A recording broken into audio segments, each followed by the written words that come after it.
નમસ્કાર મિત્રો, વિડીયોમાં તમારું સ્વાગત છે। જી હા મિત્રો, અત્યારે હાલના મોટા અને મહત્વના સમાચાર સામે આવી રહ્યા છે। તો મિત્રો, સમાચારમાં વાત કરીએ તો રાજસ્થાનના બલોતરા જિલ્લાના સરવાડી ગામે એક નેશનલ હાઈવે પર કમકમાટી ભર્યા માર્ગ અકસ્માત સર્જાયો છે।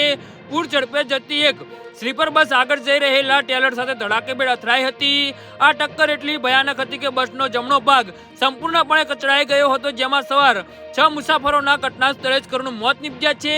અકસ્માત બાદ બસની બારીઓમાંથી લોહીલુહાણ મૃતદેહ લટકતા જોવા મળ્યા હતા અને ભારે અફરાતફરી મચી ગઈ હતી। અકસ્માતના પગલે હાઈવે પર વાહનોની લાંબી કતારો લાગી હતી અને ઘટનાની જાણ થતાં જ સ્થાનિક પોલીસ અને ગ્રામજનોએ તાત્કાલિક બચાવ કામગીરી શરૂ કરી હતી અને બસમાં ફસાયેલા મુસાફરોને બહાર કાઢ્યા હતા। આ દુર્ઘટનામાં અનેક મુસાફરો ગંભીર રીતે ઘાયલ થયા છે, જે પૈકી 7 મુસાફરોની હાલત અત્યંત નાજુક હોવાથી તેમને ગ્રીન કોરિડોર મારફતે જોધપુરની મથુરા દાસ માથુર હોસ્પિટલમાં રેફર કરવામાં આવ્યા છે। અન્ય ઇજાગ્રસ્તોને સ્થાનિક હોસ્પિટલમાં સારવાર અપાઈ રહી છે, જ્યારે મૃતકોમાં સબને નાડા હોસ્પિટલ પોસ્ટમોર્ટમ રૂમમાં ખસેડી તેમની ઓળખ વિધિ હાથ ધરવામાં આવી છે।